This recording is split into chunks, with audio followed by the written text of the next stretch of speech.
አንድ ዓሊም ወይም ሼኽ ወይም ዳዒ ቁርአንና ሐዲስን አጣቅሶ ለሚያስተምረው አስተምሮት አንቀበልም ባዮች ይህን ሼኽ ወይም ዓሊም ወይም ዳዒ የሚያጠለሹበት የማጠልሻ ስም ወሃቢያ መሆኑን ታውቃላችሁ? ቢስሚላህ አልሐምዱሊላህ ወሰላቱ ወሰላሙ ዐላ ረሱሊላህ።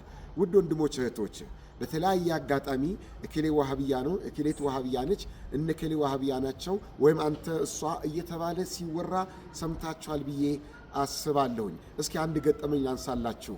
ታላቁ ዓሊማችን ሼኽ ሰዒድ አሕመድ ሙስጠፋ አላህ ይጠብቃቸው፣ እንዲሁም ታላቁ ሼኻችን ሼኽ ሙሐመድ ዘይን ዘህረዲን አላህ ይጠብቃቸውና ከዚህ ቀደም ደግሞ በሐያት የነበሩ ሼኽ ዙበይር አላህ ይርሐማቸው ሶስቱ ሆነው የገጠማቸውን ገጠመኝ አጫውተውኝ አሁን ለእናንተ ማጋራት ፈለግኩኝ። ያ ምንድን ነው?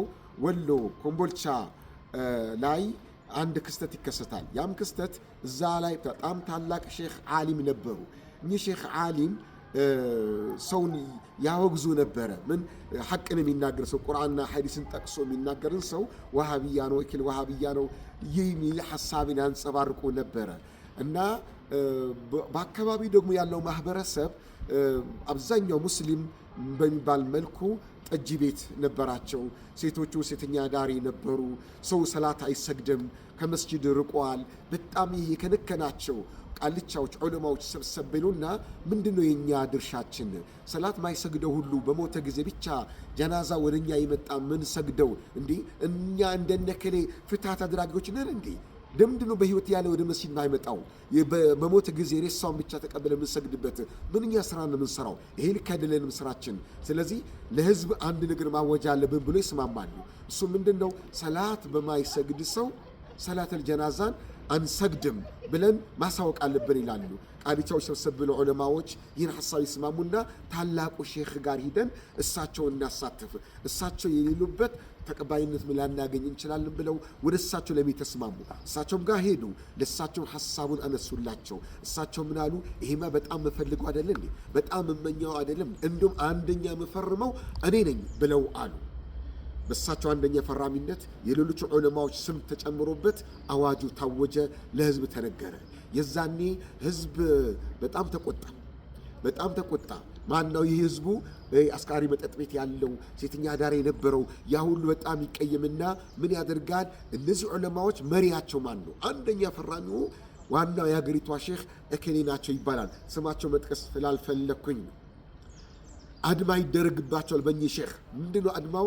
ከእድር እናወጣቸዋለን፣ ከቅሬ እናወጣቸዋለን፣ ቢሞቱ አንቀብራቸውም ተብሎ ይታደምባቸዋል። ማነው? ይህ ህዝብ አዋም ናስ ያድምባቸዋል። ይህ በዚህ ተጎዱ። እኚህ ሼኽ በጣም ተሰማቸው፣ በጣም ቅር አላቸው ህዝብ እንደዚህ በማደሙ። የዛኔ ይህ ወሬ ወደ አዲስ አበባ ይሰማል። አዲስ አበባ ወቅቱ ሼኽ መሐመድ ሳኒ ሐቢብ ረሒመሁላህ ወደ አኼራ የሄዱበት ወቅት ነው። ይህን ወሬ ሲሰሙ እነዚህ ታላላቅ ዑለማዎች እነዚህ ቅድም ስማቸው የጠቀስኳቸው ዑለማዎች በዚህ ሼኽ የቀሩም ጭምር ነበሩና እንዴት ሰው ያደምባቸዋል ብለው ሰብሰብ ብለው ኮሚቴ ነገር አዋቅረው በወቅቱ ሚኒባስ፣ በአሁኑ ሰዓት ሚኒባስ የምትባለው መኪና ሞልተው ይመጣሉ ጉዳዩን ለመመልከት ወደ ቃሉ ኮምቦልቻ መጥተው ህዝብን ሰብስበው ሲያናግሩ መጀመሪያ ያገኙት ሼኹን ነበር፣ ዑለማዎችን ነበር። መስጂድ ለብቻ ምንድነው የተከሰተው ምንድነው የሆነው ለማጣራት የዛኔ ምን አሏቸው? እኚህ ሼኽ እንዲህ ይሏቸዋል። ሼኽ ሰዒድ አሕመድ ሙስጠፋ ይተው ሼኽ ሰዒድ መጣህ ወይ? ሼኽ ዙበይርን መጣችሁ ወይ? ልጆቼ አለቀሱ አሉ። አለቀሱ እኛን ሲያገኙ። የዛንኛ በምስጥር እሳቸው ብቻቸው ዑለማዎች ብቻ ባለንበት እና ምንድነው የሆነው? ወሃቢያ አሉኝ እኮ፣ ከእድር አወጡኝ እኮ፣ አንቀብርም ብሎ አሉ፣ እንዲህ አደምብኝ እኮ ሲሉን እኛ እንዲህ አልናቸው። እንግዲያውስ እርሶ ከዚህ ቀደም ሐቅን የሚናገር ሰው ወሃቢያ ሲሉ አልነበረም ወይ? ሰው ላይ የሚባለው ነገር እርሱም ላይ የደረሰው እኔንም እኮ ወሃቢያ ብለው አሉኝ። ሰላት ስገዱ በማለቴ እኔንም ወሃቢያ ብለው አሉኝ። እንግዲያውስ ይሄ ለእርሶ ጥሩ ነው፣ እንኳን ጥሩ አልወት። ለምን ድሮ ነበር ማስተማር የነበረባችሁ ማሳወቅ የነበረባችሁ? አሁን ስትናገሩ ይሄ መጣ። ሐቅን የሚናገር ሰው ነው ወሃቢያ የተባለ ያለው ድሮም ቢሆን ብለው ተነጋገሩ አሉን። ከዛ ህዝብ ሰበሰቡና ደግሞ ለህዝቡ ምን አልዋቸው? እኚህ ሼኽ መሻይኾች እናንተ ህዝቦች ሆይ እኚህ ሼኽ እኚህ ዓሊም ማለት አይደለም ለእናንተ እንደቃሉ እንደ ወሎ አይደለም ለኢትዮጵያ የሚበቁት ትልቅ ዓሊም ናቸው። እንዴት በሳቸው አድማ የምታደርጉት? እሳቸው የተናገሩት እኮ አላህ የተናገረው ነው፣ ነብዩ የተናገሩት ነው። ምን ማለታችሁ ብለው ህዝብን ውቅስ አድርገው ህዝብና ዑለማዎችን አስታርቀን ተመለስን ብለው አሉ። አዎ ይህ ነው ሐቁ። በቁርአንና በሐዲስ ያለን ሐቅን እውነታን የሚናገር የሚያስተምር ሰው ነው ወሃብያ የተባለ ያለው ይላቸዋለሁ። ይህን ስያሜ ከጀርባ ምን እንዳለ በዚህ ታሪክ ተረዱ እላለሁ። ወጀዛኩሙላሁ ኸይር ወሽክራ